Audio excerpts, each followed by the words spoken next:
Hello बच्चों, हम लोग 10th क्लास के फिजिक्स का फर्स्ट चैप्टर पढ़ने वाले हैं जिसका नाम है प्रकाश का परावर्तन। परावर्तन का मतलब क्या होता है? लौटाना। किस चीज से टकरा कर लौटाना ही परावर्तन कहलाता है। तो सबसे पहले प्रकाश के परावर्तन में हमें सबसे पहले क्या पढ़ना है? प्रकाश। प्रकाश किसे कहते हैं? प्रकाश वह विद्युत चुंबकीय तरंग है जिसकी उपस्थिति में हम किसी वस्तु को देख सकते हैं या देखने की अनुभूति प्राप्त कर सकते हैं, उसे प्रकाश कहते हैं। अब ये देखने की अनुभूति या देख सकते, इसका मतलब क्या होता है? तो देखने का मतलब होता है किस चीज को हम प्रत्यक्ष रूप से देख सकते हैं। मगर आप प्रत्यक्ष रूप से कब? जब कोई व्यक्ति है नहीं मगर उसको हम पहले से देख चुके हैं तो उसकी इमेज हमें आंख में बन जाती है। ठीक, जिस चीज को हम देखे रहते हैं तो उसी का इमेज आंख में बनती है। अब ध्यान दीजिएगा, प्रकाश से हमें क्या की प्राप्ति होती है? तो प्रकाश से हमें ऊर्जा की प्राप्ति होती है। प्रकाश से कैसा तरंग है? तो प्रकाश एक विद्युतीय चुंबकीय तरंग है। तो प्रकाश की चाल सबसे अधिक कहाँ होती है? तो प्रकाश की चाल सबसे अधिक निर्वात में होती है। प्रकाश की चाल सबसे कम कहाँ होती है? तो प्रकाश की चाल सबसे कम ठोस में होती है। तो प्रकाश की चाल निर्वात में कितना होती है? तो 3 लाख किलोमीटर प्रति सेकेंड होती है। तो मीटर में कितना होती है सर? तो 3 × 10⁸ मीटर प्रति सेकंड होती है। उसके बाद हम लोग आते हैं क्या? प्रकाश के बारे में इतना कुछ जान चुके हैं, प्रकाश क्या है। फिर उसके बाद आता है किरण। तो किरण किसे कहते हैं? तो प्रकाश जिस पथ पे चलती है उसे किरण कहते हैं। बात तो सही है, प्रकाश जिस पथ पे चलती है उसे किरण कहते हैं। मगर हम लोग जिस पथ पे चलते हैं उसे क्या कहते हैं? रास्ता, मार्ग, सड़क कहते हैं। मगर प्रकाश जिस पे गमन करती है उसे किरण कहते हैं। अब ध्यान देते हैं यहाँ पे कि किरण पुंज किसे कहते हैं? तो किरणों को समूह को किरण पुंज कहते हैं। बात तो है सर कि किरणों के समूह को किरण पुंज कहते हैं। तो ध्यान दीजिएगा, जब भी प्रकाश से किरण निकलती है तो क्या से निकलती है? झुंड में निकलती है। इसीलिए किरणों के समूह को क्या कहते हैं? किरण पुंज या प्रकाश पुंज कहते हैं। तो बात और एक आता है कि सर किरण पुंज या प्रकाश पुंज कितने प्रकार के होते हैं? तो किरण पुंज या प्रकाश पुंज 3 प्रकार के होते हैं। पहला समानांतर किरण पुंज, दूसरा अभिसारी किरण पुंज, तीसरा अपसारी किरण पुंज। अब पहला आता है कि समानांतर किरण पुंज किसे कहते हैं? तो किसी बिंदु वस्तु से निकली हुई प्रकाश किरण आगे जाकर समानांतर क्रम में गमन करती है। यानी समानांतर क्रम कहने का मतलब कि सीधी रेखा में गमन करती है, उसे समानांतर किरण पुंज कहते हैं।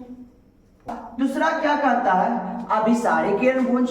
तो किसी बिंदु वस्तु से निकली हुई प्रकाश किरण पुंज आगे जाकर क्या होती है? एक ही जगह पे एकत्रित हो जाती है। अभिसारी का मतलब कि एक ही जगह एकत्रित होना, उसे क्या करते हैं? अभिसारी किरण पुंज। ध्यान दीजिएगा, किरण आया, इधर से भी आया और इधर से भी आया और सब एक ही जगह क्या हो गए? जाके एकत्रित हो गए, उसे अभिसारी किरण पुंज कहते हैं। और अपसारी किरण पुंज किसे कहते हैं? तो किसी बिंदु वस्तु से निकली प्रकाश की किरण पुंज आगे जाकर चारों दिशाओं में फैल जाती है, उसे अपसारी किरण पुंज कहते हैं। ये बल्ब है, यहाँ से प्रकाश लाइट मार रहा है, चारों तरफ क्या हो रहा है? फैल जा रहा है, उसे ही कहते हैं अपसारी किरण पुंज।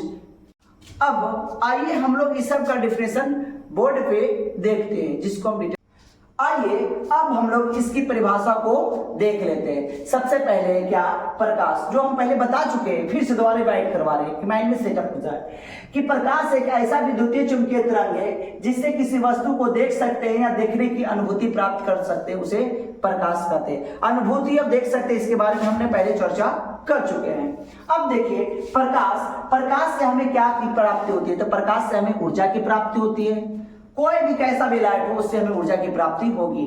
छोटा सा उदाहरण लेते हैं, जब ठंड के मौसम में हमें अधिक ठंड लगती है तो सूर्योदय का इंतजार करते हैं। जैसे सूर्योदय होती है तो सूर्य के प्रकाश को लेने के लिए हम लोग छत पे, जहाँ सूर्य का प्रकाश जहाँ डायरेक्ट पड़ता है वहां पे जाते हैं। और जैसे सूर्य का प्रकाश हमारे शरीर में पड़ती है तो हमें ऊर्जा की प्राप्ति हो जाती है और शरीर में एक्टिविटी अलग से लागू हो जाती है। और अगला पॉइंट हम लोग देखते हैं, प्रकाश हमेशा सीधी रेखा में गमन करती है। प्रकाश हमेशा कौन सी रेखा में गमन करती है? सीधी रेखा में गमन करती है, कभी टेढ़ में नहीं करती है, जिगजैग टाइप में नहीं करती है। तीसरा पॉइंट, प्रकाश का सबसे अधिक वेग कहाँ होता है? तो निर्वात में होता है। निर्वात का मतलब क्या होता है? कि जहां पे हवा ना हो, हवा का ना हो यानी हवा, जैसे में चांद पे हवा नहीं होता है तो वहां पे प्रकाश की चाल सबसे अधिक होती है। ठीक, अगला देखते हैं, प्रकाश का सबसे कम वेग ठोस में होता है। ठोस जैसे में लेंस यानी जिससे में पारदर्शी, जिससे प्रकाश आर पार हो जाए, ठोस में सबसे कम प्रकाश पार होता है। ठीक, उसके बाद आगे देखते हैं प्रकाश की चाल निर्वात में कितना होती है। तो प्रकाश की चाल निर्वात में 3 ×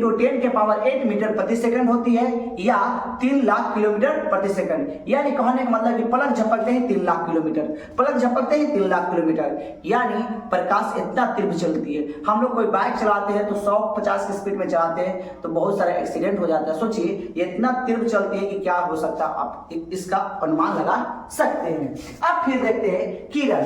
प्रकाश जिस पथ पे चलती है उसे किरण कहते हैं। क्या कहा गया कि प्रकाश जिस पथ पे चलती है उसे क्या कहते हैं, किरण कहते हैं। मगर हम लोग जिस पथ पे चलते हैं उसे क्या कहते हैं, रास्ता, मार्ग, पथ, पगडंडी, आड़ी, सड़क, ये आदि कहते हैं। मगर प्रकाश जिस पथ पे चलते उसे क्या कहते हैं, किरण कहते हैं। अब उसके बाद आते हैं किरण पुंज या प्रकाश पुंज। किरणों के समूह को हम लोग क्या कहते हैं, किरण पुंज या प्रकाश पुंज। जब झुंड में आ गया तो प्रकाश पुंज कहला गया। अब देखते हैं प्रकाश पुंज 3 प्रकार से गमन करती है। सबसे पहला समानांतर किरण पुंज, इसके बारे में एक्सप्लेन कर चुके हैं। अभिसारी किरण पुंज, इसके बारे में आप एक्सप्लेन कर चुके हैं। और अपसारी किरण पुंज, इसके बारे में हम लोग बता देते हैं। उसके बाद हम लोग आगे टॉपिक को देखते हैं। तो अब इसका आप स्क्रीनशॉट ले सकते हैं। देखिए किरण पुंज कितने प्रकार के होते हैं उसके बारे में हमने बता दिया। अब उसकी परिभाषा को जान लेते हैं। तो सबसे पहला किरण पुंज क्या लिखा हुआ है जो बोर्ड पे हम लोग देख लेते हैं, समानांतर किरण पुंज।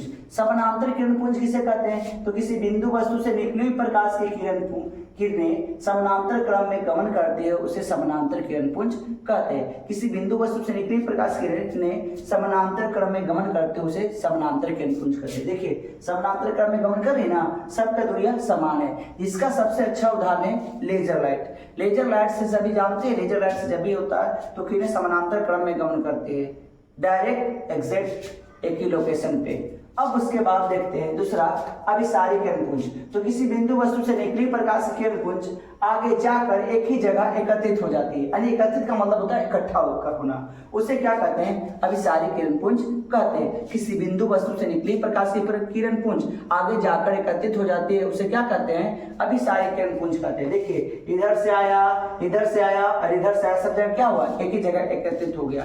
इसका सबसे अच्छा उदाहरण है प्रोजेक्टर। प्रोजेक्टर पे देखते हैं किरण निकलता कहीं एक जगह लोकेशन पे आपको दिखाई देता है। थर्ड उसके बाद है क्या, अपसारी किरण पुंज। अप का मतलब क्या होता है, फैलना।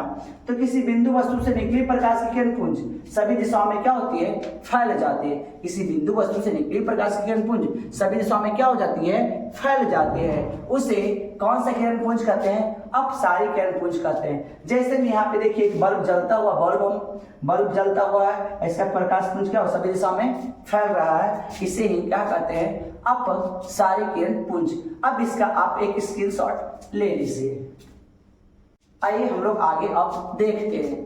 पहला क्या है, अप्रदीप्त पदार्थ। तो वैसा पदार्थ जो स्वयं प्रकाश को उत्सर्जित नहीं करता हो लेकिन प्रकाश की उपस्थिति में दिखाई देता है उसे अप्रदीप्त पदार्थ कहते हैं। बेंच, टेबल, जानवर इत्यादि। या ये सब क्या होता है कि प्रकाश को उत्सर्जित नहीं करते हैं लेकिन प्रकाश की उपस्थिति में क्या होता है, दिखाई देते हैं। यानी पदार्थ किसे कहते हैं, आप लोग जानते हैं, दुनिया की वे सारी वस्तु जिसमें स्थान क्षेत्रता हो, जिसमें भार होता है उसे पदार्थ कहते हैं। हम भी एक पदार्थ है, मगर हम प्रकाश उत्सर्जित कर रहे हैं क्या, नहीं, मगर प्रकाश की उपस्थिति में हम दिखाई दे रहे हैं कि नहीं दे रहे हैं, हम भी अप्रदीप्त पदार्थ है। दूसरा चलते हैं, क्या है प्रदीप्त पदार्थ किसे कहते हैं, वैसा पदार्थ जो स्वयं प्रकाश उत्सर्जित करता है उसे प्रदीप्त पदार्थ कहते हैं। जैसे सूर्य, तारे, बल्ब, ये स्वयं प्रकाश उत्सर्जित करते हैं। सूर्य भी अपना प्रकाश उत्सर्जित करता है, तारे भी अपना प्रकाश उत्सर्जित करते हैं, मगर बल्ब को क्या दिया जाता है, करंट दिया जाता है तो भी प्रकाश उत्सर्जित करता है।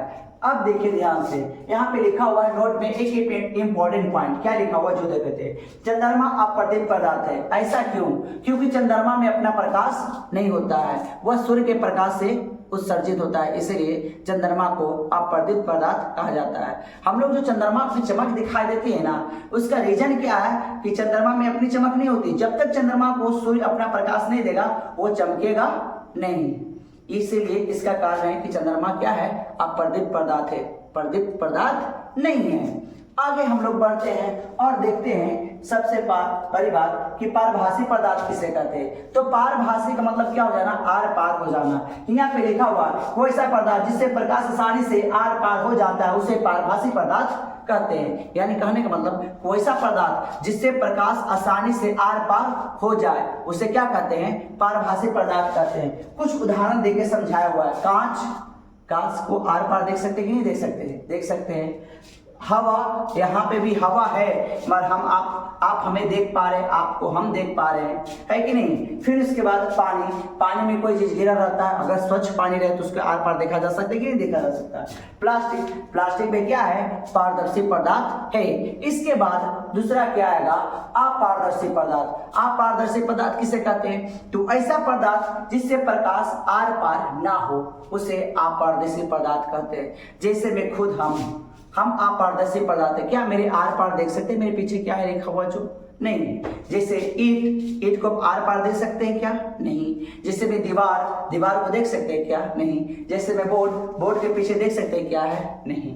इसे ही कहते हैं अपारदर्शी पदार्थ। फिर लास्ट आता है क्या, पारभासी पदार्थ किसे कहते हैं, तो वैसा पदार्थ जिससे प्रकाश का कुछ अंश पार हो, यानी वैसा पदार्थ जिससे प्रकाश का कुछ अंश पार हो उसे पारभासी पदार्थ कहते हैं। जैसे क्या हो गया, घिसा हुआ कांच, तेल में भींगा हुआ कागज और खून, चमड़ा यानी स्किन। ध्यान दीजिएगा, तेल में भींगा हुआ कागज से अगर कुछ टॉर्च मारिएगा तो प्रकाश का कुछ ही अंश पार होगा। चाहे लेंस को यानी कांच को घिसीट दीजिएगा तो उससे प्रकाश उतना नहीं पार होगा जितना होना चाहिए था, उससे कम ही प्रकाश पार होते हैं। जैसे में हम लोग की त्वचा से भी कुछ मात्रा में प्रकाश पार होता है। हम लोग देखते हैं क्या करते हैं, हाथ में एक टॉर्च ले लेते हैं और टॉर्च को नीचे से बाहर लेते हैं, दिखाई देता है, ऊपर लाल प्रकाश दिखाई देता है कि नहीं दिखाई देता है। बस अब उसके बाद आगे हम लोग बढ़ेंगे। चलिए, हम लोग पारदर्शी पदार्थ का डिफिनेशन हम लोग परिभाषा जान चुके थे। अब अपारदर्शी पदार्थ का सीखते हैं। अपारदर्शी पदार्थ किसे कहते हैं, वैसा पदार्थ जिससे प्रकाश आर पार नहीं हो सकता है उसे अपारदर्शी पदार्थ कहते हैं। जैसे क्या लिखा हुआ है यहाँ पे देख लेते हैं, ईंट, दीवार और मनुष्य। हम लोग से क्या प्रकाश पार हो सकता है, ईंट से प्रकाश पार हो सकती है या बोर्ड से प्रकाश पार हो सकती है, नहीं। इसे ही क्या कहते हैं, जो हम बता रहे हैं वो सब क्या है, अपारदर्शी पदार्थ है। फिर उसके बाद आते हैं पारभासी पदार्थ में, वैसा पदार्थ जिससे प्रकाश का कुछ अंश यानी हिस्सा पार हो जाता है उसे पारभासी पदार्थ कहते हैं। जिससे प्रकाश का कुछ अंश पार हो जाएगा वह क्या कहलाएगा, पारभासी पदार्थ कहलाएगा। क्या है, जैसे में हम लोग देखते हैं तेल से भींगा हुआ कागज। अगर आप घर पर आपका तेल से भींगा हुआ कागज रहेगा और उससे प्रकाश को पार करने की कोशिश कीजिएगा तो कुछ ही मात्रा में प्रकाश पार हो जाती है। जैसे आगे और लिखा हुआ घिसा हुआ कांच, प्लेन कांच नहीं, सही वाला कांच नहीं, घिसा हुआ कांच। घिसा हुआ कांच के सामने आप टॉर्च मारिएगा तो प्रकाश का कुछ ही हिस्सा पार हो सकता है। और लिखा हुआ क्या है, त्वचा से भी प्रकाश का कुछ हिस्सा पार हो सकता है। इसके बहुत सारे उदाहरण भी है, खून हो गया, वगैरह वगैरह बहुत सारे उदाहरण है। अब देखते हैं, उसके बाद आता है छाया किसे कहते हैं, छाया किसे कहते हैं, जब कोई व्यक्ति या वस्तु प्रकाश के गमन पथ पर आकर खड़ा या रख दिया जाता है जिससे प्रकाश पार नहीं हो पाता है और जो धरातल पर आकृति घिरती है वस्तु से क्या कहते हैं, छाया कहते हैं, है कि नहीं। जब कोई व्यक्ति या वस्तु प्रकाश के गमन पथ पे आता है और प्रकाश उसे पार नहीं कर पाता है और जो धरातल पे आकृति घिरती है वस्तु से क्या कहते हैं, छाया कहते हैं। अगर हम ये प्रकाश के गमन पथ पे खड़ा है तो हमारे आप पीछे क्या एक छाया बना हुआ दिखाई दे रहा है कि नहीं दे रहा है, हाँ ऑफकोर्स आपको दिखाया वो दे रहा होगा। तो इस प्रकाश के गमन पथ पे कोई भी चीज को हम लोग ले जाकर रख देंगे तो उस पे क्या, उसके पीछे जो आकृति बनेगी या गिरेगी उसे क्या कहेंगे, छाया कहेंगे। अतः आपको यह वीडियो कैसा लगा हमें कमेंट बॉक्स में कमेंट करके बताएं। वीडियो को लाइक एंड चैनल को सब्सक्राइब कर दें। नेक्स्ट वीडियो हम लोग उपलब्ध करेंगे। जय हिंद, जय भारत।